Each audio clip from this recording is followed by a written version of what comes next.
Welcome back, dear friends. Before we begin, let me know where in the world you are watching, and please don't forget to subscribe and like to support the channel. Picture a man sitting alone in absolute darkness. The stone walls around him are cold, damp with the moisture of northern Italy's winter. He cannot see his hands before his face. Outside these walls, beyond the iron door that has sealed his fate, the world continues without him. His wife weeps for him. His sons, both consuls of Rome at the tender age of their youth, cannot save him. His colleagues in the Senate, those he defended, have abandoned him to save themselves. In a few days, perhaps a few weeks, executioners will come. They will wrap a cord around his temples and tighten it until his eyes bulge from their sockets. Then they will beat him to death with clubs, as if he were not a Roman senator, not a consul, not the most learned man of his age, but a common criminal deserving the most degrading end. This man is Anicius Manlius Severinus Boethius. The year is 523 after the birth of Christ, and in this cell, in this absolute nadir of human fortune, he is about to write a book that will console and guide humanity for the next 1500 years. Tonight, we walk with Boethius through his darkest hour. We will witness the mysterious visitor who comes to him in his despair. We will listen as she teaches him truths that transform suffering into wisdom, loss into gain, death into life. This is not merely philosophy. This is the conversation every human soul must eventually have when fortune's wheel stops spinning in their favor, when everything external crumbles, when the only question left is whether anything internal remains worth preserving. The work he will create, the Consolation of Philosophy, stands as perhaps the most personally authentic piece of wisdom literature ever written, not composed in the comfort of a library, not theorized in the safety of an academy, but forged in genuine anguish, tested by real injustice, proven in the furnace of approaching death. As you settle into the quiet of this evening, as your own day's concerns begin to fade, allow yourself to enter that cell with Boethius. What he discovered there belongs to you as well. The consolation he found awaits anyone brave enough to look beyond fortune's fickle face to the unchanging reality beneath. Let us begin where Boethius himself began, not in prison, but at the pinnacle of Roman power, so we can understand just how far and how fast a human being can fall. The Rome into which Boethius was born around the year 480 was not the Rome of the Caesars. That Rome, the eternal city of marble and empire, had already fallen. Just 4 years before Boethius drew his first breath, the last Western Roman emperor, a boy ironically named Romulus Augustulus, after both the founder of Rome and its first emperor, had been deposed by a Germanic general named Odoacer. The Western Empire, that vast mechanism of law and legion that had governed the Mediterranean world for 5 centuries, simply ceased to exist. The imperial regalia, the crown and scepter and purple robe, were shipped east to Constantinople. In the West, only memories remained. Yet for a boy born into the ancient patrician family of the Anitia, Rome's fall did not mean civilization's end. His family had produced emperors, including Petronius Maximus and Olybrius. They had served as consuls generation after generation. They represented continuity with a glorious past, even as barbarian kings now ruled from Ravenna. The Anicia were custodians of something more precious than political power. They were guardians of learning, of culture, of the classical tradition itself. Boethius lost his father while still young. The boy was taken into the household of Quintus Aurelius Memmius Symmachus, himself a man of immense learning and the leading intellectual figure of the age. Symmachus recognized in young Boethius something extraordinary. Here was a mind capable not merely of receiving wisdom but of transmitting it across the chasm of ages. Symmachus educated Boethius in both Latin and Greek, a rare accomplishment in an age when knowledge of Greek was fading from the West. He introduced him to the dialogues of Plato, the treatises of Aristotle, the meditations of the Stoics. The boy absorbed everything, mastered everything, and set himself a monumental task that would define his life. Boethius conceived an ambition that still awes us by its audacity. He would translate the complete works of Plato and Aristotle from Greek into Latin.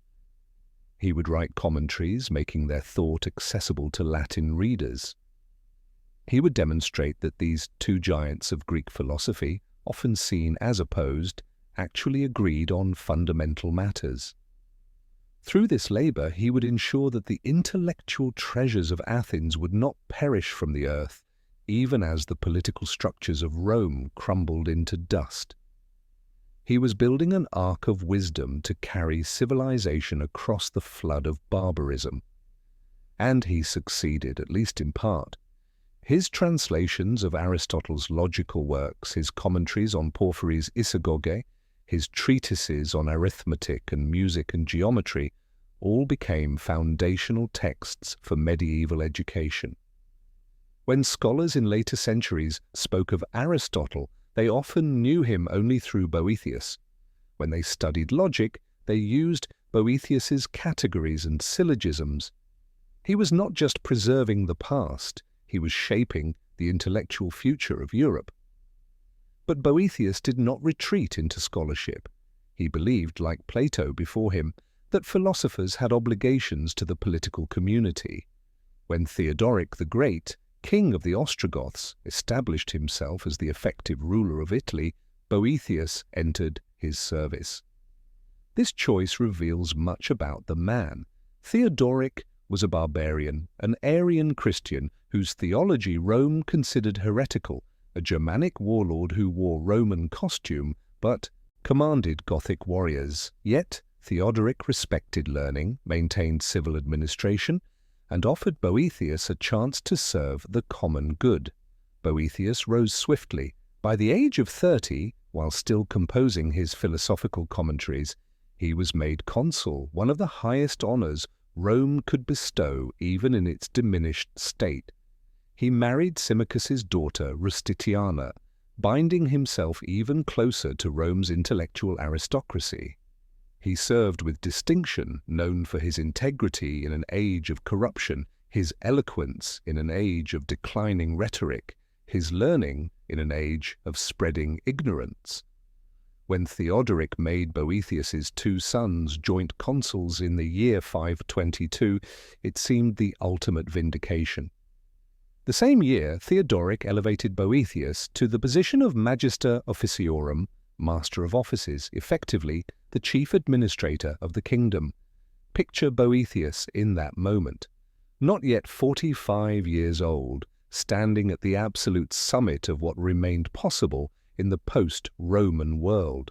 His sons wore the consular purple, his intellect commanded universal respect, his translations were spreading classical learning, his administrative skill maintained order and justice, his family was secure, his reputation unassailable, his future unlimited. He had every reason for confidence, every cause for satisfaction. Fortune had spun her wheel, and Boethius sat at the very top. Then the wheel turned, and it turned with a velocity and violence that still shocks us across 15 centuries. The details remain murky, obscured by political intrigue and religious tension. A senator named Albinus was accused of treasonous correspondence with the Byzantine emperor Justin, who ruled in Constantinople. The charge was almost certainly false, manufactured by rivals or invented by Theodoric's paranoia. Albinus stood alone, defenseless before the accusation. No one dared speak for him. No one except Boethius. Standing in the Senate, Boethius declared that if Albinus was guilty of treason, so was he. If Albinus had corresponded with Constantinople, so had Boethius. The defense was magnificent and suicidal. It challenged Theodoric's justice, questioned the validity of the charges, and painted Boethius himself as the real target. Within days, Boethius's enemies produced witnesses. 3 men swore they had seen evidence of Boethius's treachery. These men were known criminals. One had been expelled from royal service for embezzlement. The other 2 had been exiled for fraud. Their testimony was worthless, yet it was accepted. Theodoric, the king who had been Boethius's friend and patron, believed the accusations or chose to believe them. Perhaps he genuinely feared a conspiracy among the Roman aristocracy to restore Byzantine authority. Perhaps he resented the power and prestige of men like Boethius, who represented a culture and tradition that predated and transcended his own authority. Perhaps he simply decided that political security mattered more than justice. Whatever his reasoning, Theodoric ordered Boethius arrested. There was no trial, not really. The Senate, cowed by fear, condemned Boethius without allowing him to defend himself. The men he had served alongside, the colleagues whose integrity he had protected, abandoned him to preserve themselves. Symmachus, his adoptive father and father-in-law, tried to intervene, but was himself arrested. Boethius was stripped of his property, his titles, his freedom. His wife and sons were left destitute. He was exiled from Rome to the city of Pavia, held in a prison or tower there, awaiting execution. The fall was complete, from the pinnacle to the pit in a matter of weeks. Everything fortune had given, fortune took away. Wealth, power, reputation, freedom, hope, all vanished as if they had never been. And in that cell in Pavia, surrounded by stone and darkness and the approaching certainty of a brutal death, Boethius confronted the question that every human being must eventually face. When everything external is stripped away, what remains? When fortune shows her true face as a capricious, cruel goddess who delights in raising men up, only to cast them down, where can a soul find stability? When injustice triumphs and virtue is punished, and the good suffer while the wicked prosper, does anything make sense? Is there any consolation for a broken heart and a shattered life? These were not abstract philosophical questions for Boethius. They were the lived reality of his every waking moment. And somehow, in that darkness, an answer began to form. Or rather, a visitor began to appear. Whether vision or imagination, whether mystical experience or literary device, something or someone came to Boethius in his cell. And that visitation would change everything. Boethius sat in his cell, alone with his anguish. He had asked for writing materials, and they had been granted. Even Theodoric's jailers respected the learning of their prisoner. So Boethius wrote, composing verse in the classical meters, lamenting his fate in poetry, as refined as his life had been ruined. The Muses had always been his companions, those divine spirits who inspire poets and grant the gift of beautiful language. They gathered around him now in his despair, encouraging his tears, amplifying his grief, giving voice to his suffering. He wrote of his white hair coming too soon, his skin hanging loose on his wasted frame. He wrote of the sorrows that had aged him prematurely, made him old before his time. He described Fortune's betrayal, how she had smiled on him with false friendship, only to turn away when he most needed her favor. He catalogued his losses, his home, his family, his honor, his future. He questioned the order of the universe. How could the same divine providence that governed the turning of the seasons, that kept the stars in their courses, that maintained the harmony of nature, how could that same providence allow such injustice among human beings? Why did the heavens obey eternal laws while human affairs descended into chaos? Why did the innocent suffer while the guilty thrived? These were the poems of a man drowning in self-pity. Beautiful, yes, eloquent, certainly, but not helpful. The Muses fed his misery, encouraged his complaints, kept him focused on all he had lost. They were like false friends who sympathize with your pain but offer no path beyond it. They gave him the words to express his suffering, but no wisdom to transcend it. They were, as someone was about to tell him, useless theatrical whores who prey on grief. In his cell, as he wrote these lamentations, Boethius became aware of a presence. At first, it was merely a sense of not being alone, a change in the quality of the darkness. Then he perceived a figure standing over him, and when he looked up, he saw a woman. His description of her still captures the imagination after all these centuries. She was tall, impossibly tall, or perhaps her height varied. Sometimes she seemed of normal human stature. Sometimes her head touched the heavens, piercing through the clouds until she vanished from mortal sight. Her face inspired awe, not fear. Her eyes gleamed with a fire and insight that seemed more than human, as if she could perceive not just outward appearance, but inner reality. She wore a robe woven from imperishable fabric, crafted by her own hands, though it had been darkened by age and neglect, as if by a coating of dust. On the lower hem of her robe was embroidered the Greek letter pi, signifying practical philosophy. On the upper hem appeared the Greek letter theta, signifying theoretical philosophy. Between these two letters a ladder was woven into the fabric, showing how one could ascend from the practical to the theoretical, from concern with earthly matters to contemplation of divine truth.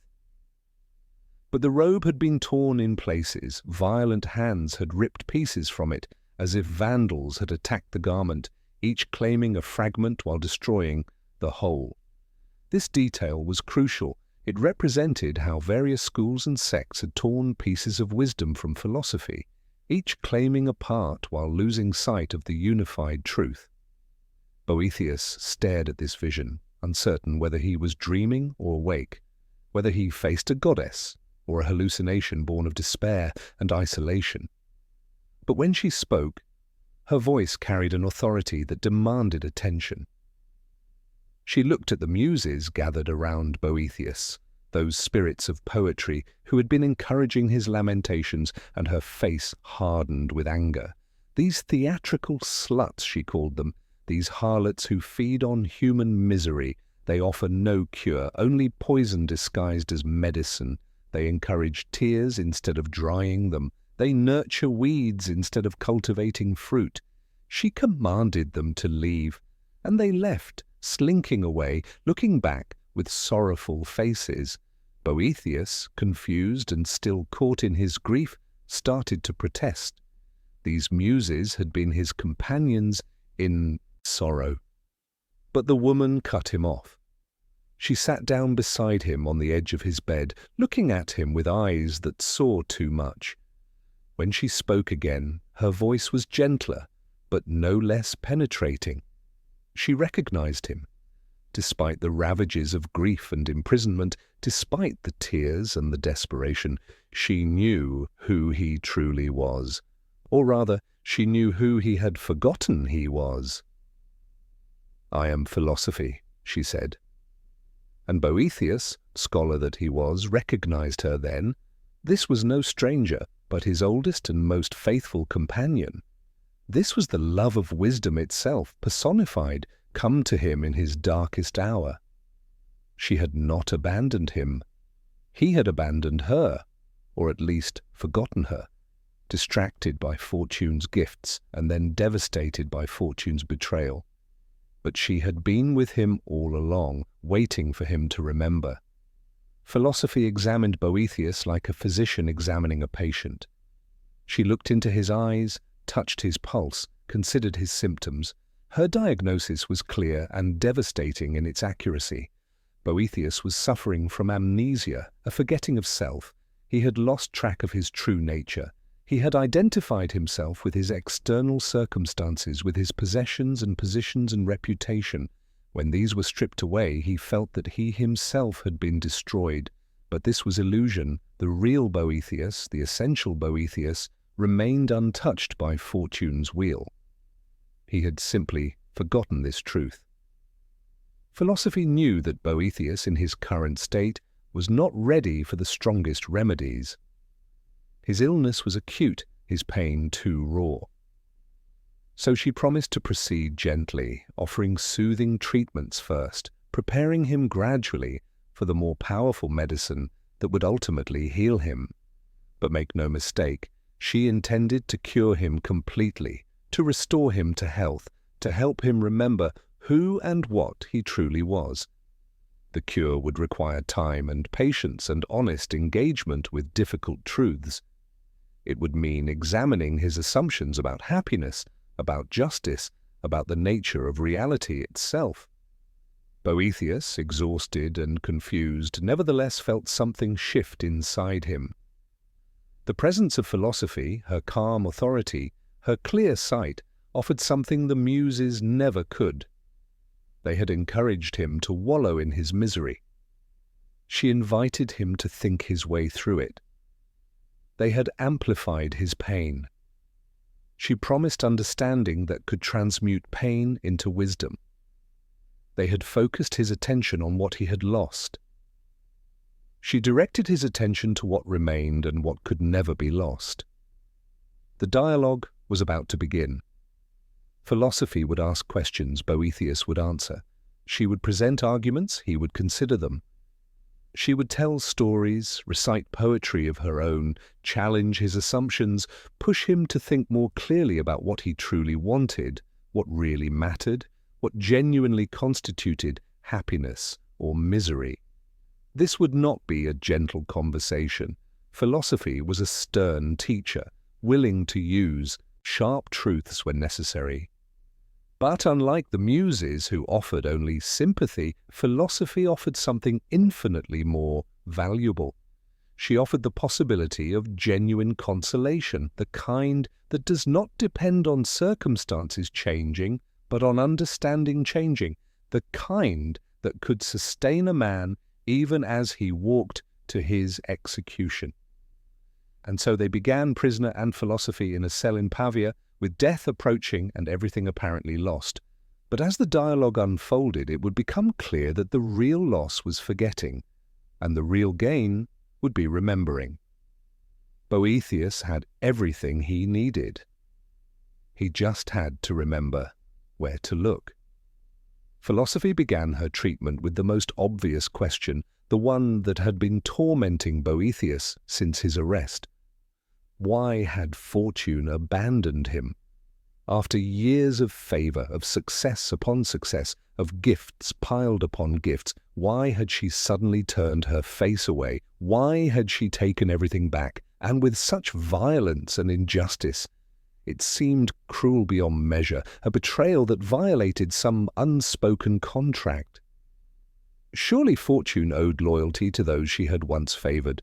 Surely she should not raise a man to the heights, only to cast him down to destruction.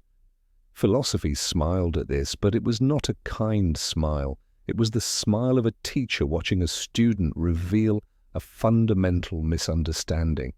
Then she did something unexpected. She gave voice to Fortune herself, allowing the goddess to speak in her own defense. And Fortune's speech was devastating in its honesty. Fortune spoke from her nature, unapologetic and unashamed. "Inconstancy is my very essence," she declared. "It is the game I never cease to play as I turn my wheel in its ever-changing circle, filled with joy as I bring the top to the bottom and the bottom to the top. This is who I am. This is what I do." To complain about fortune changing is like complaining that water is wet or fire is hot. Change is not an aberration in my character. It is my character. I am the goddess of mutability, of flux, of the endless turning that raises and lowers all human affairs. Fortune continued her defense with brutal clarity. "You knew this, Boethius. You always knew this. When I showered you with gifts, did you think they would last forever?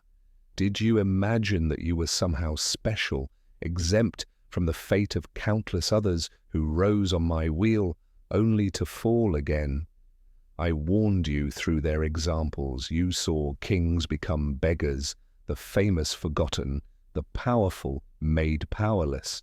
Did you think their fate would not be yours? I made you no promises of constancy. You assumed them. I offered temporary loans. You mistook them for permanent possessions. And consider, Fortune said, what you are really complaining about. You still have your life, your mind, your family who loves you, though they cannot help you. You have lost externals, things that were never truly yours because they came from outside yourself and could be taken by external forces. Your wealth? It was always mine, temporarily in your possession. Your power? It depended on circumstances beyond your control. Your reputation? It existed in other people's minds, not in your own substance. Your freedom? It came from the permission of others, not from your own nature. None of these things were you. None of them could ever have been permanently yours because they were not internal goods, but external circumstances. Philosophy let Fortune's speech sink in before adding her own commentary. The problem, she told Boethius, is not that Fortune changed. Fortune is always changing. That is her nature, her definition, her essential activity. The problem is that you placed your happiness in Fortune's hands. You built your sense of self, your joy, your security on things that Fortune controls, and Fortune controls only the external, the mutable, the temporary. You gave her dominion over your inner peace by identifying that peace with her gifts. This was the mistake, the fundamental error from which all your current suffering flows. Then philosophy introduced the image that would echo through the centuries, appearing in countless manuscripts and medieval art, the Wheel of Fortune. Picture, she said, a great wheel as large as the universe, standing vertically, turning constantly. Human beings are fixed to the rim of this wheel. As the wheel turns, some rise from the bottom toward the top. At the top, they enjoy the peak of success, of power, of pleasure. They believe they have achieved stability, that they have finally arrived at permanent happiness. But the wheel does not stop. It continues turning, and those at the top descend on the other side, falling toward the bottom, experiencing loss and failure and pain. Meanwhile, those at the bottom begin their ascent, rising toward future success. The wheel never stops. No one stays at the top. No one remains at the bottom. All is flux, all is change, all is the endless turning of Fortune's wheel. Boethius had been at the top. He was now descending, perhaps already at the bottom. But this, philosophy insisted, should surprise no one. This is how the wheel works. This is what Fortune does. To rage against it is as futile as raging against the seasons for changing or the tide for ebbing. You cannot command the wheel to stop turning. You cannot demand that Fortune violate her own nature for your sake. And even if you could reach the top again, even if Fortune's favor returned, you would only be setting yourself up for another fall. The wheel always turns, but there was a deeper truth beneath this obvious one.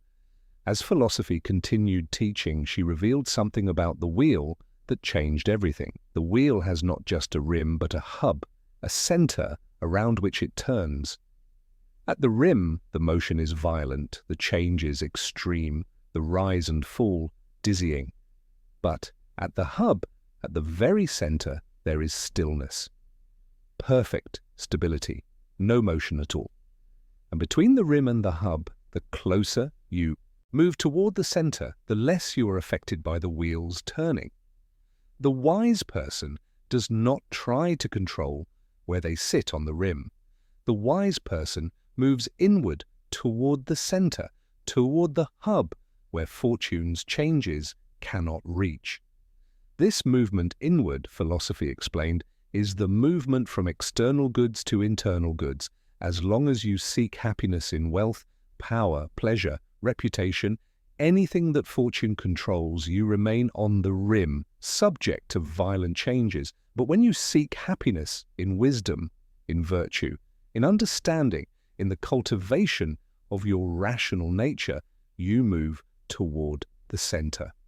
These internal goods cannot be taken by Fortune. They do not depend on circumstances. They are yours in a way that wealth never was, in a way that power could never be. A tyrant can take your property, but not your integrity. Circumstances can destroy your health, but not your courage in facing illness. Death itself can end your life, but not the character you developed while living. Philosophy was teaching Boethius something that the Stoic philosophers had taught centuries before, something that would be taught again by thinkers across the ages. The dichotomy of control. Some things are within your power, others are not. You control your thoughts, your judgments, your responses, your character. You do not control external circumstances, other people's actions, fortunes, gifts, or thefts. Wisdom lies in focusing your energy on what you control and accepting with equanimity what you do not control. Misery comes from trying to control what you cannot and neglecting what you can. Boethius, listening to this, began to see his situation differently. His mind, trained in philosophy, recognized the force of philosophy's arguments. Yes, fortune had taken his external goods, but had she touched his ability to think clearly? No. Had she stolen his knowledge of mathematics, of music, of logic? No. Had she destroyed his capacity for virtue, for courage, for maintaining his integrity in the face of injustice? No. In fact, adversity revealed these qualities more clearly than prosperity ever had. When things were easy, anyone could seem virtuous, but now, stripped of everything, Boethius had the opportunity to discover what he really was beneath the trappings fortune had provided. Still, a question remained, one that philosophy anticipated. Even granting all this, even accepting that external goods are not true goods, why should fortune exist at all? Why should there be this element of chaos and chance in human affairs? Why could not divine providence arrange things more justly, more rationally, so that the good prospered and the wicked suffered? Boethius asked this question, and philosophy's answer would take them deeper into the nature of reality itself. But for now, the first medicine had been administered. The fevered patient had cooled slightly. Boethius understood that his anguish came not from fortune's nature, but from his own mistake in trusting her. He had placed his happiness on the rim instead of seeking the hub. He had built on sand instead of rock. And this understanding, painful as it was, marked the beginning of his healing. Philosophy allowed Boethius to absorb her teaching about fortune before pressing onward. She had diagnosed his illness, shown him its cause. Now she needed to help him understand what he had actually been seeking all along, even when he thought he was pursuing wealth or power or pleasure. For every human pursuit, she explained, aims at a single goal. All the diversity of human striving, all the different paths people take, all the varied ambitions and desires, they all point toward one ultimate object. That object is happiness, completion, fulfillment, the satisfaction of the soul's deepest longing. But people make a fundamental error. They pursue things they believe will make them happy without clearly understanding what happiness actually is. They chase after shadows, mistaking them for substance. They grasp at partial goods, thinking they are complete goods. They seek the means to happiness while forgetting the end. And so they find themselves perpetually disappointed, always achieving the next goal, only to discover it does not bring the satisfaction they expected. Philosophy intended to show Boethius exactly where this error lay. Consider wealth, she said. Why do people desire riches? If you ask them, they will say wealth brings security, self-sufficiency, the ability to have what you need without depending on others. This sounds reasonable. Self-sufficiency is genuinely desirable, but does wealth actually provide it? Examine this carefully. The wealthy need many things. They need guards to protect their money. They need managers to invest it. They need the goodwill of others to maintain it. They need stable social conditions that protect property rights. Remove any of these and wealth vanishes. Moreover, the accumulation of wealth never satisfies. However much you have, you can always imagine having more. You can always find someone richer, always fear losing what you have. Far from bringing self-sufficiency, great wealth often brings dependence and anxiety. Or consider political power, high office, the honor of commanding others. Why do people seek this? They believe power brings respect, dignity, the ability to accomplish their will. But examine what actually happens. Political power depends entirely on circumstances beyond your control. Elections can be lost, coups can happen, public opinion can shift. Even kings are constrained by customs, by the expectations of their subjects, by the realities of governance. The powerful are often the most constrained, their every action scrutinized, their decisions criticized, their mistakes remembered. And power over others does not bring power over yourself. The emperor on his throne may be enslaved by his appetites, his fears, his need for constant validation. Where is the dignity in that? What about fame and reputation then? Surely being renowned, being remembered, being praised by others, surely this brings lasting happiness. Philosophy shook her head. Consider the limits of fame. It extends only as far as knowledge of you extends. In distant lands, your name means nothing. Future generations, if they remember you at all, will remember a distorted image, not your true self. And even contemporary fame is fragile, dependent on the fickle judgment of crowds who may turn against you for reasons you cannot control. Moreover, what does it matter what others think of you? Their thoughts are in their minds, not in your reality. Their opinions cannot change your essential nature. If you are virtuous, the praise of fools does not make you more virtuous. If you are base, the praise of the ignorant does not elevate you. Fame is vapor, dissipating in the wind of time.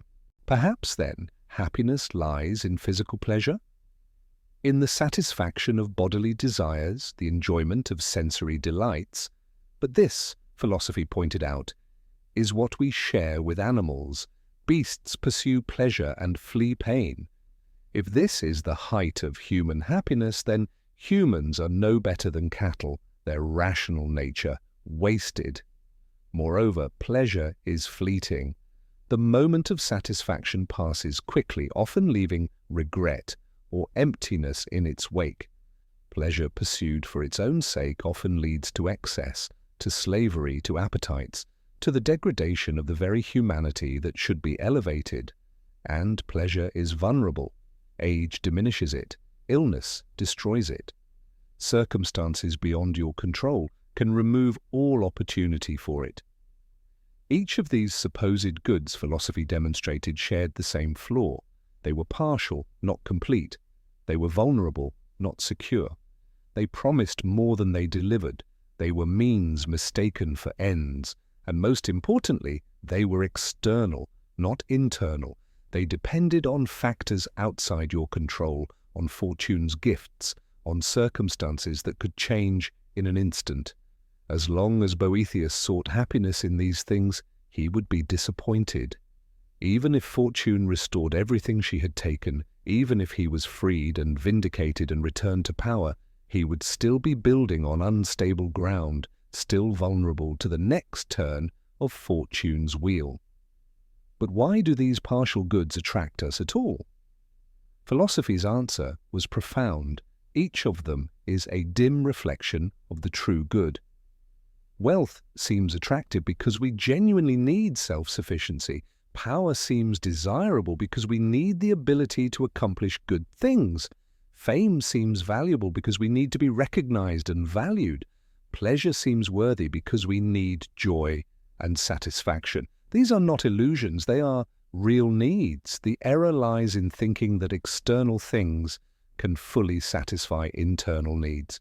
We are seeking something real, something that genuinely would complete us and bring lasting happiness. We are just looking in the wrong place. Where, then, is the right place? Where is this complete, perfect, unchanging good that would satisfy all desires, answer all longings, bring genuine and permanent happiness? Philosophy had been leading Boethius toward this answer through all her previous arguments. Now she was ready to reveal it plainly. The true good, the highest good, the one thing that could bring complete happiness, was not wealth or power or pleasure or any created thing. It was God, not God as simply a powerful being among other beings, not God as merely the creator who set the universe in motion and now watches from afar, but God as the very nature of goodness itself, as the fullness of being, as that in which all partial goods find their source and completion. God is perfect self-sufficiency, perfect power, perfect joy, perfect knowledge, perfect everything that we dimly seek in imperfect partial things. And because God is not subject to fortune, not vulnerable to change, not dependent on circumstances, finding happiness in God means finding happiness that cannot be taken away.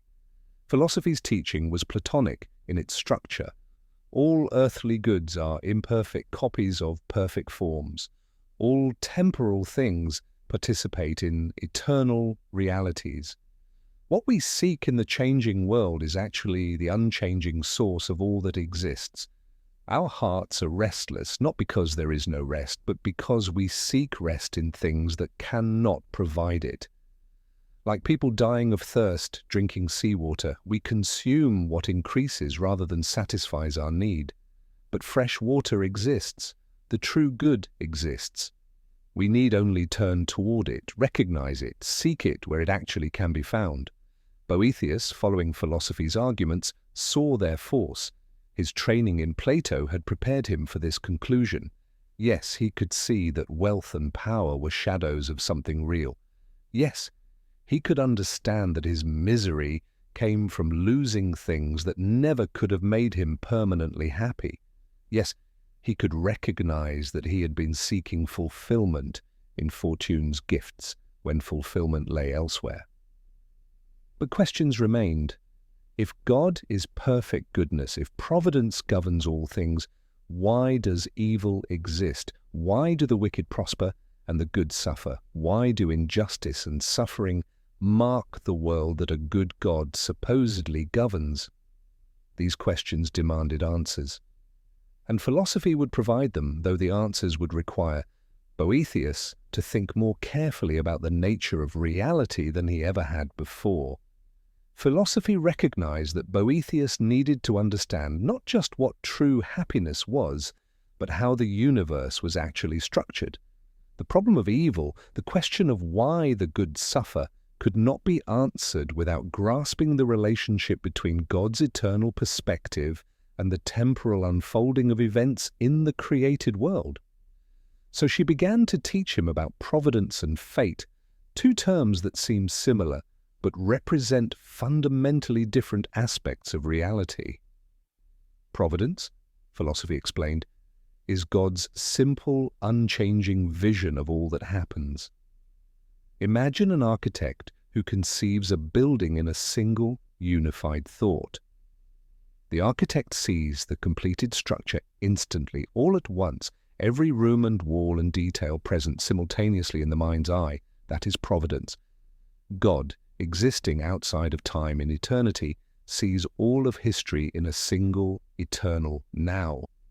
Past, present, and future are not sequential for God, but simultaneous. The entire story of creation, from its beginning to its end, is present to divine awareness in one comprehensive vision. This vision is simple, perfect, unified, and unchanging. Fate, on the other hand, is the temporal unfolding of providence's eternal vision. It is the execution in time of what providence comprehends in eternity. To continue the architectural analogy, fate is the day-by-day construction of the building, the laying of one brick after another, the completion of each floor before the next can begin. From the perspective of those doing the construction, the process appears complex, sequential, sometimes chaotic. Problems arise that must be solved, circumstances change, adjustments must be made, but all of this is working out the plan that the architect conceived in a single thought. Understanding this distinction helped explain what appeared to be disorder in human affairs. From our perspective, within time, events seem random, unjust, chaotic. Fortune's wheel spins without apparent pattern. Good people suffer inexplicably, while wicked people prosper. Prayers go unanswered. Injustice triumphs, but we are like construction workers on a single floor of a vast building. We see only our immediate surroundings, only the present moment and the recent past and the near future. We cannot see the whole design. We do not understand how our particular suffering contributes to some greater pattern. We judge by appearances, by immediate circumstances, by what fortune presents to us. But fortune herself is part of fate, and fate is the unfolding of providence. Philosophy pushed this further with a powerful image. Think of fortune's wheel again, but now imagine it from two perspectives. From the rim, where humans are attached, the motion is violent and unpredictable. You rise, you fall. You cannot see the pattern or predict your trajectory.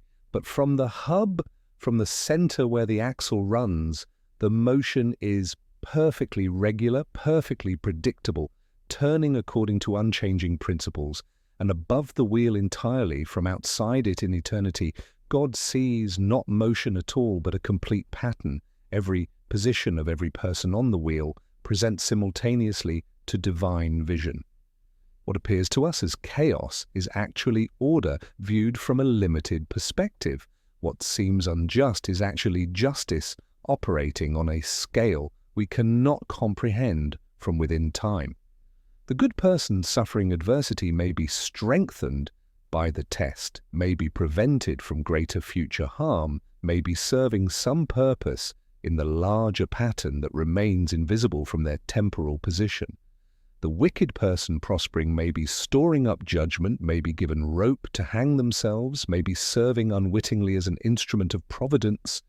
We simply cannot know, trapped as we are in the sequential flow of time, which is why judgment based purely on present circumstances is always premature, always incomplete. This teaching offered Boethius a way to understand his own situation. From his perspective, in his prison cell facing unjust execution, everything appeared wrong. Virtue was punished, wickedness rewarded, divine justice absent. But what if his imprisonment served purposes he could not see? What if his suffering was preventing greater evil, or preparing him for greater good, or accomplishing something in the larger pattern that remained invisible to him? What if his Consolation of Philosophy, the book he was writing in response to this injustice, would console millions across 15 centuries? What if his martyrdom would become more powerful than his life? He could not know. No one within time can know. But understanding that providence governs all things even when fate appears chaotic allowed a kind of trust that transcended understanding. But philosophy was not finished. She needed to address the question of evil more directly.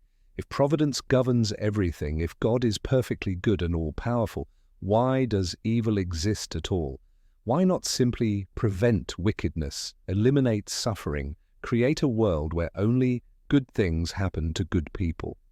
The answer, philosophy explained, lay in understanding what evil actually is. Evil is not a positive force or substance. It is not something that exists in its own right. Rather, evil is a privation, an absence, a turning away from good. Just as darkness is the absence of light and cold is the absence of heat, evil is the absence or rejection of goodness. Wicked people have not gained some terrible power. They have lost something. They have turned away from their own true nature, from the good that would complete them, from God, who is the source of all goodness.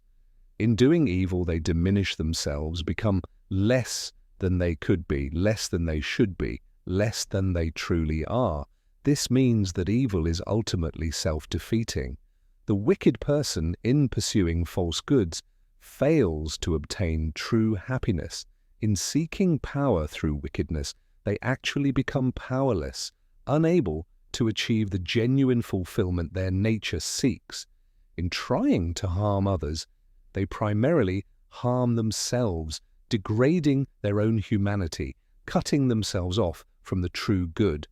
They seem to prosper, but their prosperity is hollow, empty, ultimately more miserable than the suffering of the righteous. Consider Theodoric, philosophy might have said. He seems powerful, seems to have triumphed, seems to have everything, while Boethius has nothing. But examine more closely. Theodoric is enslaved by fear, by paranoia, by the anxiety that comes from maintaining power through injustice. He has sacrificed his integrity, betrayed a friend, violated justice. He has diminished himself, become less than he was, less than he should be. His success is actually failure.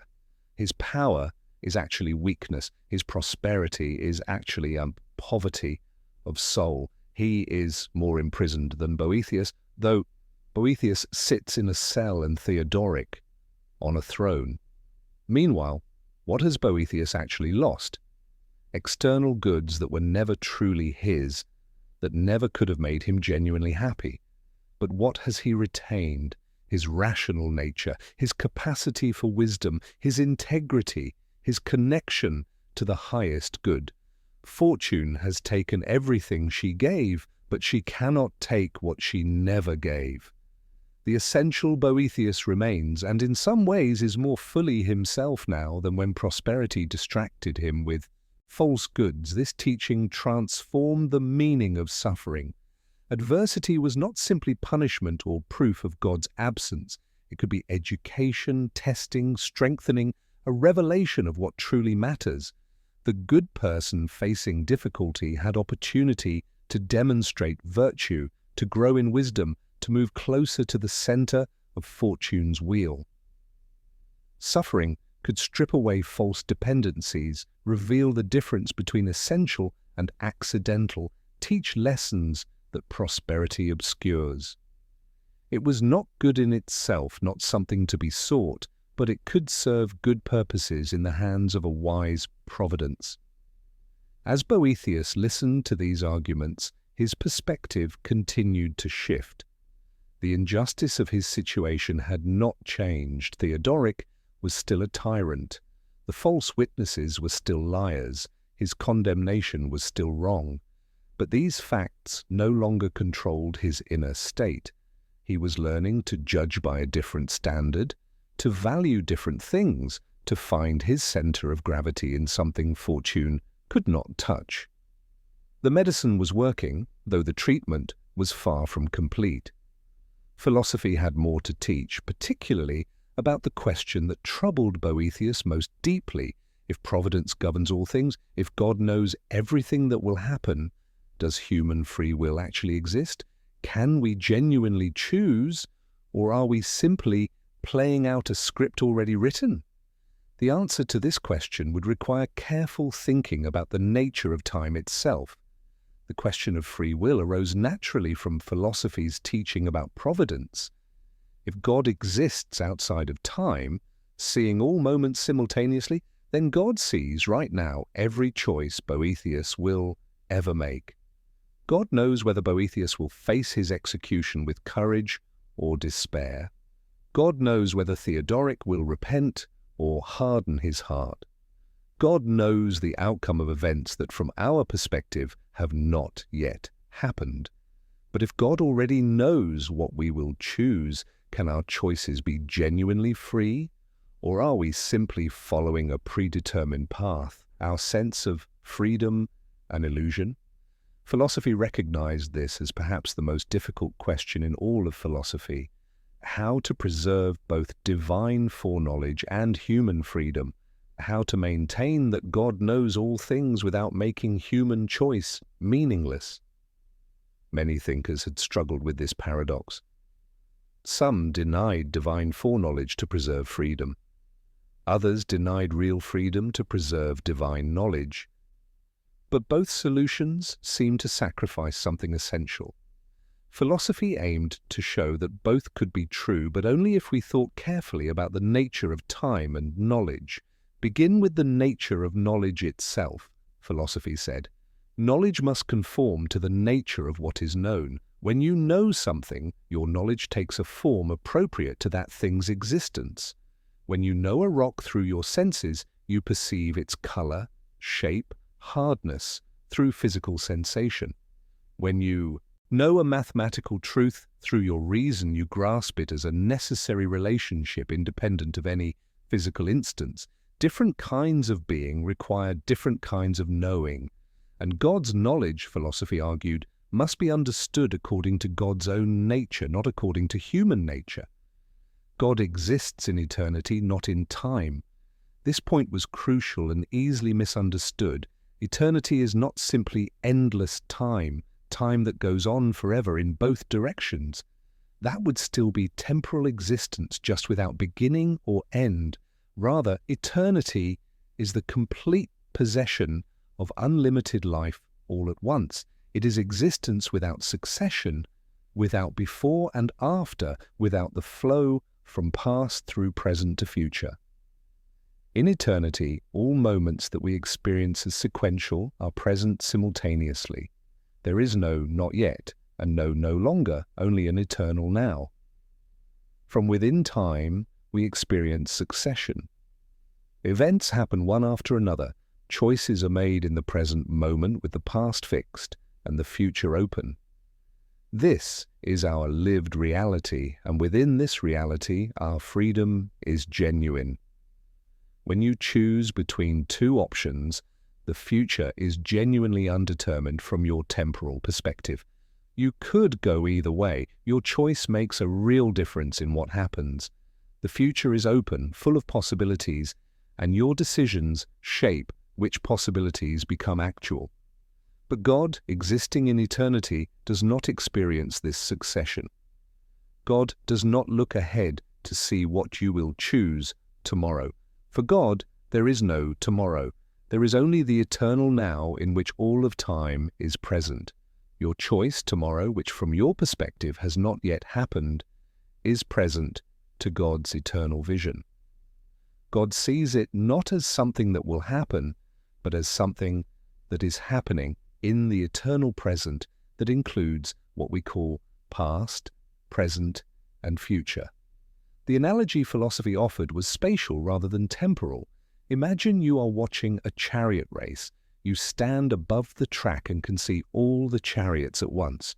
You see who is ahead, who is behind, who is gaining, who is falling back.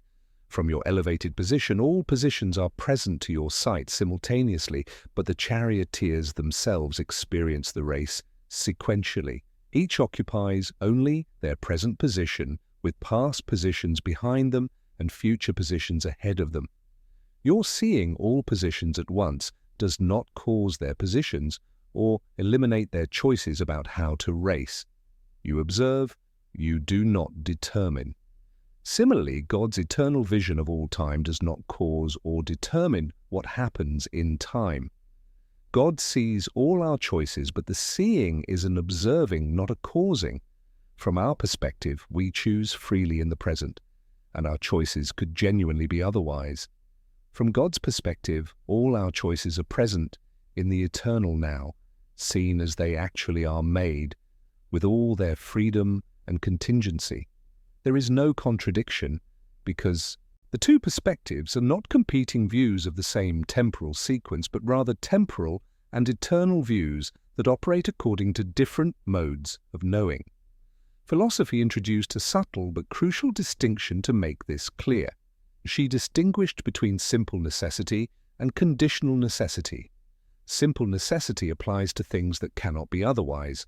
Mathematical truths, for instance, are simply necessary. 2 + 2 must equal 4. It cannot be otherwise. But most things in the world are not simply necessary. They are conditionally necessary. Given certain conditions, they are necessary, but the conditions themselves are not necessary. When God knows that you will make a certain choice, that choice becomes conditionally necessary. It is necessary on the condition that God sees it, but this condition does not eliminate the freedom of the choice. From God's eternal perspective, the choice is seen as freely made. The necessity comes from the infallibility of God's knowledge, not from any constraint on your will. You choose freely, and precisely because you choose freely, God knows what you choose. God's knowledge conforms to the reality of your free choice. It does not determine that choice. Boethius, following this argument carefully, began to see how the paradox dissolved. Yes, God knows all things. Yes, human choices are free. Both are true because they operate at different levels of reality. God's eternal knowledge encompasses all of time, including all free choices made within time. Our temporal freedom is real within time, even though from eternity our entire lives are present to God's vision. We are not puppets playing out a script. We are genuine agents making real choices. And God, in perfect wisdom, knows these choices as they actually are, freely made by creatures endowed with the power of choice. This resolution had profound practical implications. Prayer made sense because we genuinely choose to pray or not. Our prayers are not predetermined, but flow from our free will. Moral responsibility remained intact because we are truly the authors of our choices, truly responsible for what we freely do. Virtue and vice were real because they represented genuine alternatives we could choose between. The entire moral life, with its struggles and victories and failures, was meaningful precisely because it involved real freedom. Yet this freedom existed within a universe governed by providence. Every free choice, every contingent event, every turn of fortune's wheel, all of it unfolded according to the eternal design that God comprehended in a single, simple vision. Human freedom and divine providence were not enemies, but partners in the great drama of creation. We were not free from God, but free within God's creation, endowed with the dignity of genuine agency, capable of shaping our lives and characters through the choices we made. For Boethius, sitting in his cell awaiting execution, this teaching offered deep comfort. He was not simply a victim of blind fate. His current suffering was not proof that the universe was chaotic or unjust. Rather, he was a free agent making choices within a world governed by perfect wisdom. He could choose how to respond to his circumstances. He could choose courage over despair, integrity over compromise, wisdom over bitterness. These choices mattered. They shaped who he was becoming. They had consequences in time and significance in eternity. And God knew them not as predetermined outcomes, but as free choices made by a rational creature endowed with dignity and responsibility. The question of free will had led to the deepest mysteries of time and eternity, of human and divine nature, of freedom and providence. Philosophy had shown Boethius that these were not contradictions but complementary aspects of reality viewed from different perspectives. And in understanding this, Boethius moved closer to the complete healing philosophy intended. He was remembering who he was, a free, rational being capable of choosing the good, responsible for his choices, living within a universe governed by perfect wisdom and love. No external circumstances could change this fundamental truth about his nature and his relationship to ultimate reality. Philosophy's teaching had brought Boethius a long way from the despair in which she found him. He understood now that fortune's gifts were not true goods. He grasped that genuine happiness lay in the highest good, in God. He saw how providence governed all things while preserving human freedom. But one more question troubled him, perhaps the most personally pressing of all. Why did he suffer while his accusers prospered? How could it be just that the wicked triumphed and the good were punished? Even granting everything philosophy had taught, even accepting that external circumstances did not determine true happiness or misery, still the sheer unfairness of his situation demanded explanation. Philosophy's answer was startling. The wicked, she claimed, were not prospering. They were actually more miserable than their victims. This seemed absurd on its face. Theodoric sat on a throne while Boethius rotted in prison. The false witnesses walked free while the innocent man awaited execution. How could anyone claim the wicked were worse off? But philosophy meant this quite literally. The wicked, by their very wickedness, were in a more miserable condition than those they wronged. Understanding why required thinking carefully about the nature of power, happiness, and humanity itself. Consider what power actually means, philosophy said. Real power is the ability to achieve your goals, to obtain what you truly want, to accomplish what you set out to do. Someone who seeks wealth and obtains it has power in that domain. Someone who seeks knowledge and gains it has power of another kind. True power brings satisfaction, completion, the achievement of desired ends. Now consider the wicked person. What do they truly want? What are they actually seeking beneath their evil actions? Like all human beings, the wicked desire happiness. They commit their evil deeds believing these will bring them satisfaction, security, pleasure, something they take to be good. But as philosophy had shown earlier, they are pursuing false goods. They seek happiness in things that cannot provide it. Wealth, power, sensory pleasure, domination over others, these are shadows of true goods, not the goods themselves. So the wicked person, by definition, fails to achieve what they truly seek. They obtain what they pursue, but what they pursue disappoints them. Their power is hollow because it brings them no closer to genuine fulfillment. More than this, in pursuing wickedness, they actually damage their own humanity. A human being, properly understood, is a rational creature oriented toward the good. Our nature finds fulfillment in virtue, in wisdom, in love, of truth and goodness.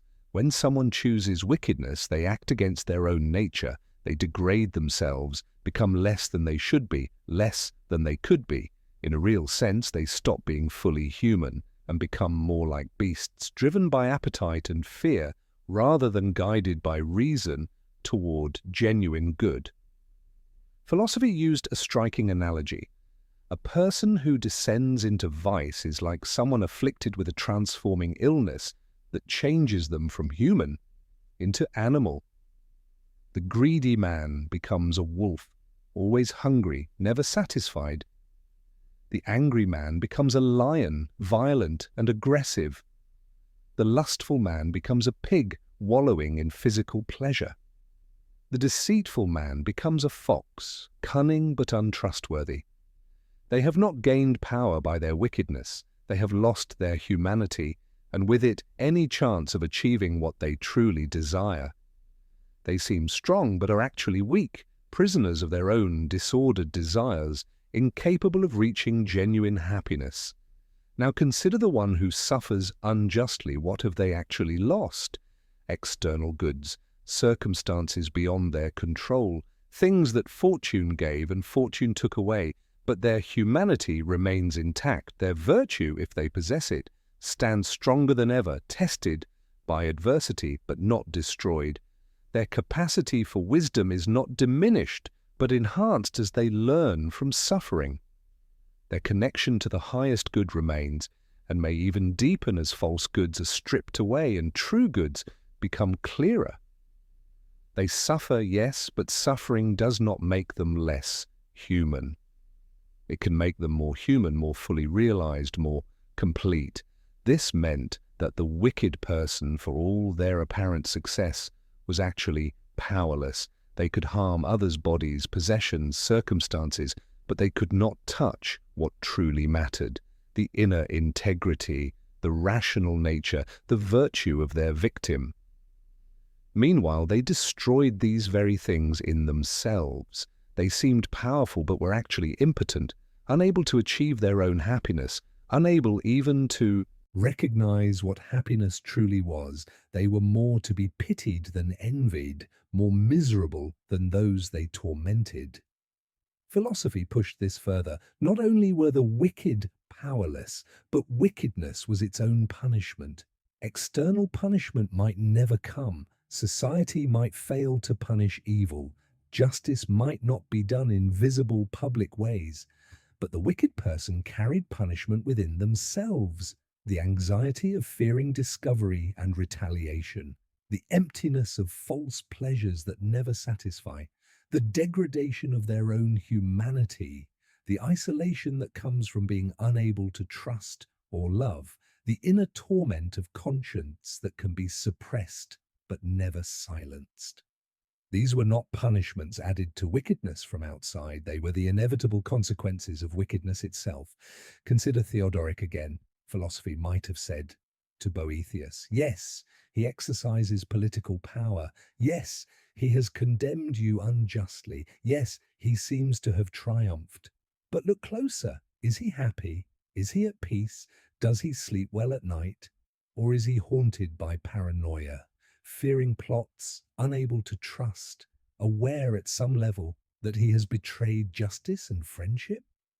Which is more truly powerful, the king tormented by his own injustice, or the prisoner who maintains his integrity? Which is more truly free, the tyrant enslaved by his fears and appetites, or the philosopher who has learned not to depend on fortune's gifts? The apparent prosperity of the wicked was therefore a greater evil than punishment would be. When bad people succeed in their wickedness, when they face no consequences, when they are rewarded for their crimes, this is actually terrible for them. They are like sick people who feel no pain. They do not know how ill they are. They have no incentive to seek healing. The disease progresses unchecked, destroying them from within while they remain oblivious or in denial. A criminal who is caught and punished has at least faced the reality of their wrongdoing. A criminal who prospers has no such opportunity for correction and redemption.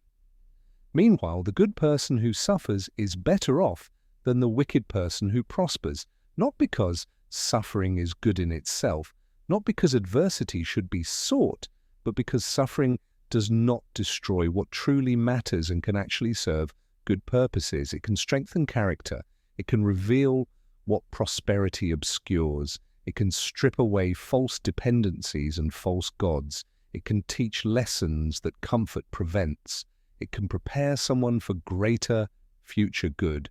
And most importantly, it cannot touch the essential core of a virtuous person, the inner citadel of wisdom and integrity that fortune cannot reach. This teaching required Boethius to completely reverse his understanding of his situation. He had seen himself as the victim of injustice, which he was. He had seen Theodoric as powerful and successful, which in external terms he was. But philosophy revealed that these external appearances inverted the reality.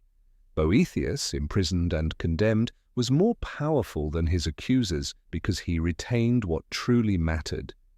Theodoric, king and judge, was more imprisoned than his prisoner because he had lost his integrity and peace. The apparent victim was actually the victor. The apparent victor was actually vanquished by his own wickedness. It was not mere consolation through reframing. This was philosophy's claim about the true nature of reality.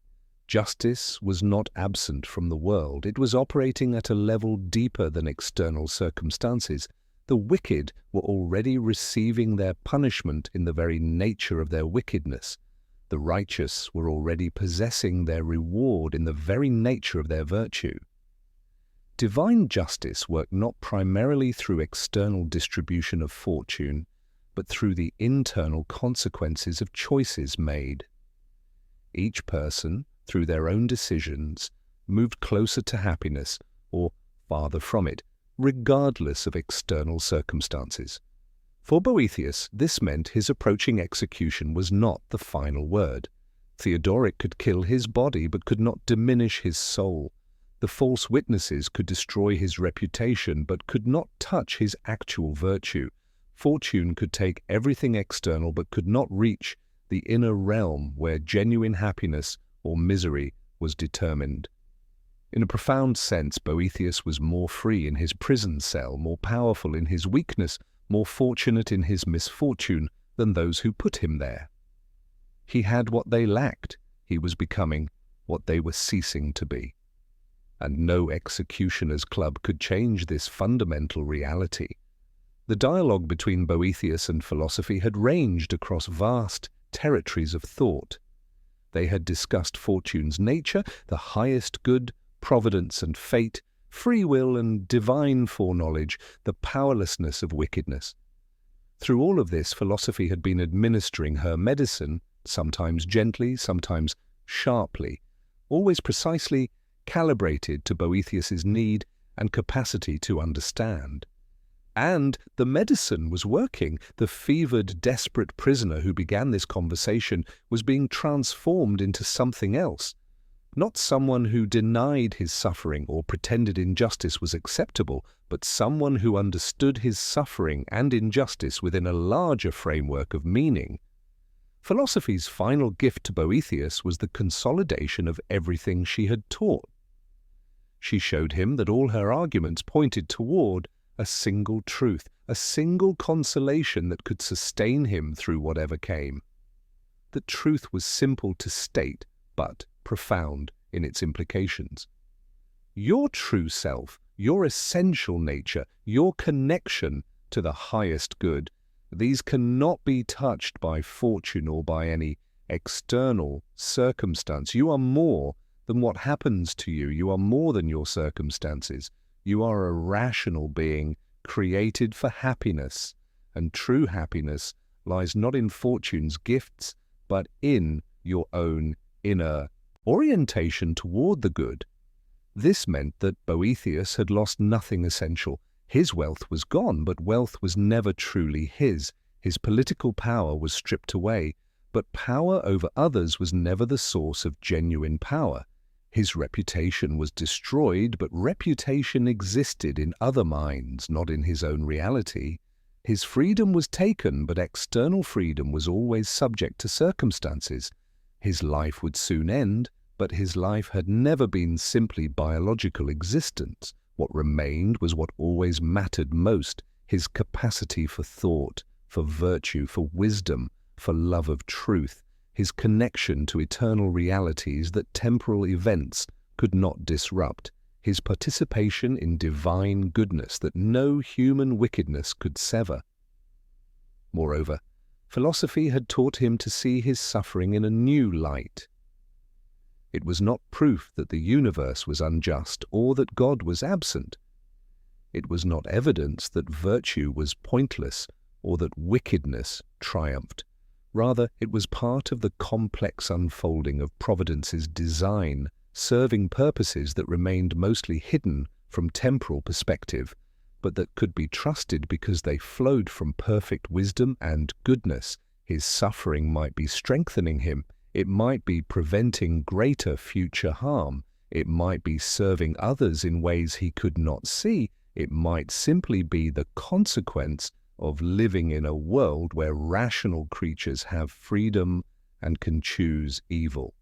Whatever the reason, it was not meaningless chaos, but part of an ordered whole. Most importantly, philosophy had taught Boethius how to respond to his situation, not with passive resignation or bitter complaint, but with active engagement of his highest faculties. He could think clearly about his circumstances instead of being overwhelmed by emotion. He could distinguish between what he controlled and what he did not. He could focus his energy on cultivating virtue, wisdom, and understanding rather than raging against fortune's injustice. He could maintain his integrity even as his body was broken. He could die well, having lived well, having remained true to his nature as a rational being seeking the highest good. The transformation in Boethius was complete. He had begun in despair, lost in grief, identifying himself with what he had lost. He had believed that fortune's betrayal had destroyed him. He had questioned whether life had meaning, whether justice existed, whether God governed the world. Now he understood that he had been suffering from amnesia, forgetfulness of his true nature. Philosophy had helped him remember. Not learn something new, but remember something he had always known, but temporarily forgotten under the pressure of catastrophe. He remembered who he was, what truly mattered, where genuine happiness could be found. The consolation of philosophy was almost complete. Boethius had received the medicine philosophy promised. The healing was not that his circumstances changed, but that his understanding changed. He was still in prison, execution still approached, injustice still reigned externally. But internally, where it mattered most, Boethius had found peace. Not the peace of someone who escapes suffering, but the peace of someone who understands suffering within a framework of meaning. Not the peace of someone who is given everything, but the peace of someone who realizes they already possess everything essential. This peace, this consolation, was not Boethius's alone. It was available to anyone willing to engage in the same intellectual and spiritual work. Philosophy does not offer easy comfort or false hope. She does not promise that external circumstances will improve or that justice will be done in visible ways. She offers something better and more reliable. She offers understanding that transforms how we experience whatever happens. She offers wisdom that no fortune can steal. She offers connection to eternal truth that no temporal disaster can sever. The book Boethius wrote from his prison cell became one of the most influential works in Western civilization. For 1,000 years, it was second only to the Bible in popularity and influence. It was translated into every major European language. It shaped medieval philosophy and theology. It inspired Dante and Chaucer and countless other writers. It consoled prisoners and kings, philosophers and ordinary believers, anyone facing loss or suffering or the apparent triumph of injustice. Why? Because it spoke to universal human experiences with universal truths, because it demonstrated that the life of the mind could provide freedom that no physical chains could prevent, because it showed that wisdom was not abstract theory, but practical power for living well and dying well. Boethius would soon face his executioners. According to various accounts, they tied a cord around his head and tightened it until his eyes bulged. Then they beat him to death with clubs. His body was buried in Pavia, in the church of San Pietro in Ciel d'Oro. His father-in-law, Symmachus, was executed shortly after. Theodoric, according to legend, was haunted by his crimes and died in anguish. But these are just the external events, the final turns of fortune's wheel. They tell us nothing about what truly mattered. They cannot reach the consolation Boethius found or diminish the wisdom he gained. The consolation of philosophy endures because it expresses truths that transcend any particular circumstances, truths that every generation must rediscover, truths that speak to the permanent condition of human existence. Consider your own life now as you settle towards sleep. You too ride fortune's wheel, though in different circumstances than Boethius faced. You too know losses and disappointments. You too have felt the sting of injustice or the confusion of suffering that makes no sense. You too have wondered whether anything matters, whether virtue has purpose, whether the universe is governed by wisdom or chaos. These questions are not ancient history. They are your questions, asked in different words perhaps, but essentially the same as what troubled Boethius in his cell. Philosophy's teaching applies to you as directly as it applied to him. What are you seeking when you pursue success, security, pleasure, recognition? Are you seeking true goods or shadows of true goods? Are you building your happiness on fortune's gifts, things that can be taken away at any moment? Or are you developing the internal goods that no circumstance can steal? When loss comes, as it inevitably will, when fortune's wheel turns and what was high becomes low, what will remain? What are you cultivating that cannot be destroyed by external events? The modern world may seem different from 6th century Italy, but human nature remains constant. We still face uncertainty, still suffer losses, still endure injustice. We still mistake means for ends, shadows for substance. We still place our hope in things too fragile to bear its weight. The details change, but the pattern remains. Fortune still spins her wheel. We still ride it, rising and falling, elated by success and crushed by failure, unless we learn what Boethius learned, unless we find our center in something that does not change, something that fortune cannot touch. That center is not geographical or social or financial. It is not any external circumstance that can be given or taken by outside forces. It is your essential nature as a rational being capable of wisdom, virtue, and connection to ultimate truth. It is your capacity to think clearly, choose courageously, maintain integrity regardless of consequences. It is your participation, however imperfect, in eternal realities that temporal disasters cannot reach. This is what Boethius discovered in his cell.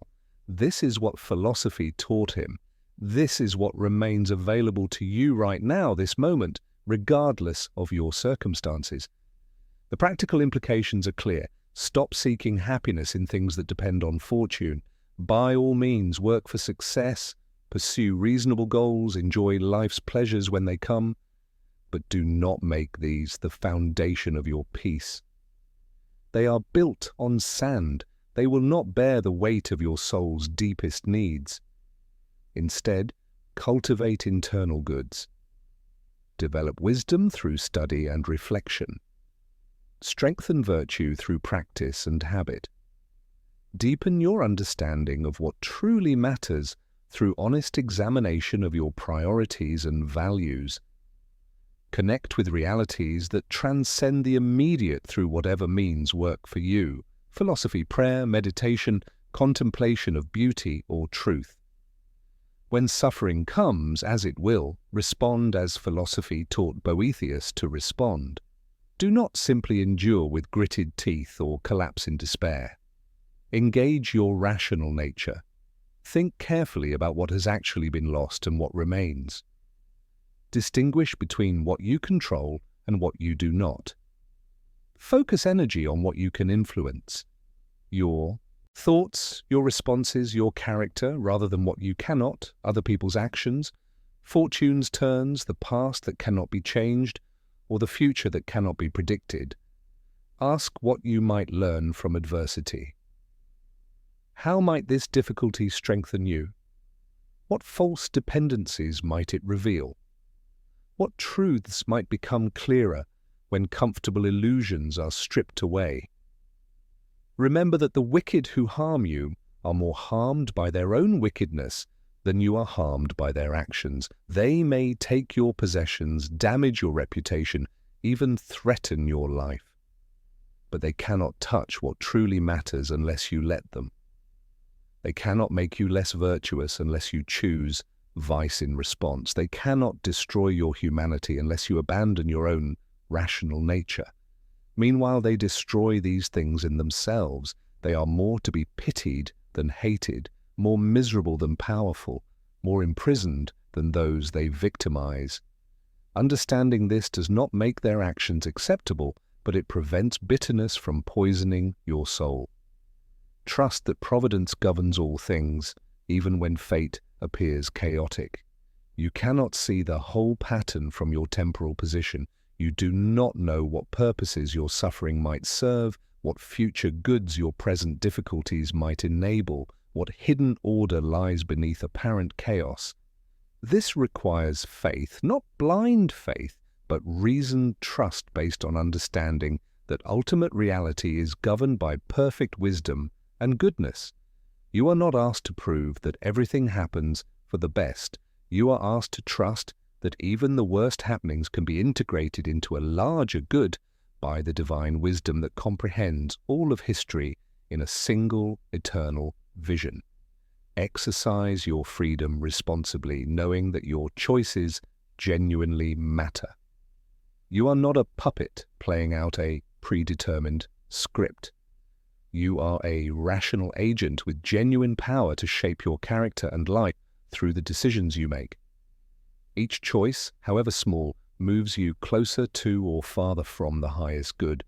Each response to circumstance, whether of courage or cowardice, wisdom or folly, love or hatred, makes you more or less fully human. This freedom is both dignity and burden. You cannot blame everything on fate or fortune. You must take responsibility for your own development, your own orientation toward good or evil, your own becoming. And remember that external death is not the end of what matters. Your body will fail, your earthly life will conclude. But if Boethius and philosophy are right, if the highest good is God, and human nature is rational and capable of eternal connection with divine truth, then death is transition, not termination. What you develop internally, the wisdom and virtue you cultivate, the love of goodness you nurture, these persist beyond bodily death. They are your true possessions, the ones fortune cannot steal, even in the ultimate robbery of life itself. The night deepens around you now. Your breathing has slowed, your thoughts becoming dreamlike, the concerns of the day receding into that distance where all mortal anxieties eventually settle. In this quiet between waking and sleep, you occupy a space not unlike Boethius's cell. External activity has ceased, internal reflection emerges, the noise of fortune's wheel fades, and you can hear, if you listen carefully, the still, small voice of wisdom that speaks beneath all noise. Philosophy visited Boethius in his darkest hour, but she is available to you as well, not as a dramatic vision perhaps, not as a woman with a torn robe and eyes that flash with supernatural insight, but as the tradition of clear thinking, careful reasoning, honest examination of life's deepest questions. As the accumulated wisdom of centuries of thinkers who faced suffering and injustice and death before you. As your own rational nature's capacity to understand and respond wisely rather than merely react emotionally. The Consolation of Philosophy was not written for prisoners alone. It was written for everyone who lives, which means everyone who will suffer, lose, grieve, face injustice, question meaning. It was written for you on this particular night, in your particular circumstances, facing your particular challenges. The words may be 1,500 years old, but the truths they express are timeless. Human nature does not change. The structure of reality does not change. Fortune's wheel keeps turning, and the consolation philosophy offered Boethius remains available to any soul willing to receive it. That consolation is not escape from difficulty. It is not the promise that everything will work out well in obvious ways. It is not the assurance that virtue will be visibly rewarded or vice punished. It is something deeper and more reliable. It is understanding that transforms experience, that allows you to face whatever comes with courage and clarity. It is wisdom that no loss can diminish. It is peace that does not depend on circumstances being favorable. It is connection to realities that fortune cannot touch. As you drift towards sleep, let go of what you cannot control. The past is fixed. The future is unknown. Other people will do what they do. Circumstances will change as they change. You cannot command fortune's wheel to stop turning, but you can move toward the center where the turning affects you less. You can develop what cannot be taken. You can become who you truly are rather than what fortune makes of you. You can find your stability not on the rim but at the hub, not in the changing but in the unchanging, not in what fortune gives but in what fortune cannot steal. Sleep itself is a kind of letting go, a daily practice of surrender and trust. You release conscious control, allow yourself to be held by processes deeper than will. Rest in rhythms established before you were born, and that will continue after you die. In this, sleep is like the wisdom Boethius learned. You cannot force it. You can only allow it. You prepare the conditions, the darkened room, the comfortable position, the quieted mind, but then you must let go and trust. Trust that sleep will come, that rest will refresh, that the body knows how to heal itself if given the chance. Trust that beneath the day's chaos lies an order you can rely on even when you cannot comprehend it. Tomorrow, fortune's wheel will turn again. You will face new challenges, new opportunities, new joys and sorrows. The world will present itself with all its confusion and beauty, injustice and grace. You cannot know what will happen. You cannot control most of what you will encounter, but you can choose how you respond. You can remember what Boethius learned. You can distinguish between essential and accidental, between what you control and what you do not, between fortune's gifts and genuine goods. You can move toward the center. You can cultivate wisdom. You can maintain integrity. You can seek the highest good regardless of what the lowest fortune sends your way. For now, though, rest. Let the day's burdens fall away. Let philosophy's gentle medicine continue its work in the quiet of your unconscious mind.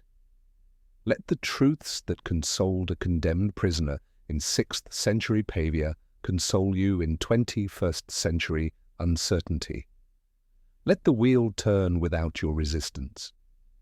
Let fortune do what fortune does, and let yourself rest in the knowledge that you are more than fortune's plaything, more than circumstances allow or deny, more than success or failure defines.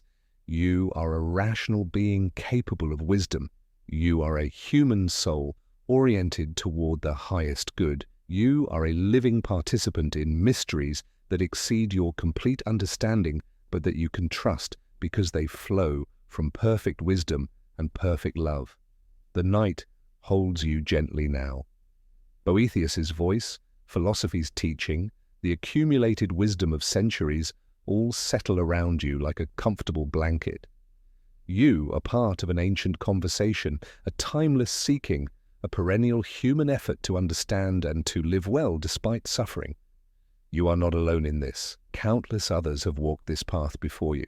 Countless others walk it now in their own circumstances, and the wisdom they discovered remains available, tested by time, proven by experience, offered freely to anyone willing to receive it.